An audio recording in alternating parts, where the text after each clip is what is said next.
Ошондой эле пайгамбарыбыз дагы бир хадисинде айткан: кимде ким ушул кадыр түнүндө Алла Таалага чын ишенич, ыйман менен жана кыла турган ибадаттарынын соогуну үмүт кылуу менен кадыр түнүндө турган болсо, Алла Таала анын өткөн күнөөлөрүн кечирет дейт. Демек, биздин мурдагы кадыр түндөн баштап, мурдагы Рамазандан баштап бул Рамазанга чейинки кылган биздин майда кичине күнөөлөрүбүз мына ушул кадыр түндүн урматында биз кадыр түндө ишенип сооп үмүт кылып тура турган болсок, биздин ошол күнөөлөрүбүз кечирилет. Бул дагы кадыр түндүн бир артыкчылыгы.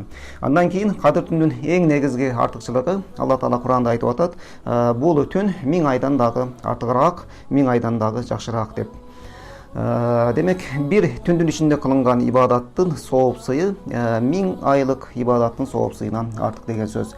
Эгер биз айды жылга айландырып кое турган болсок, 1000 ай дегенибиз бул 83 жыл 4 ай чамасындагы мөөнөт болот. Демек, Алла Таала кайсы бир адамга ушундай бир узун өмүр берип, ал ошончолук 83 жыл 4 айлык өмүрүнү жалаң ибадат менен өткөрсө, жөн эле 83 жыл 4 ай жашаган өмүр эмес, 83 жыл 4 айды толук ибадат менен өткөргөн адамдын өмүрүнө тете боло турган бир түн мына ушул түн болуп жатат.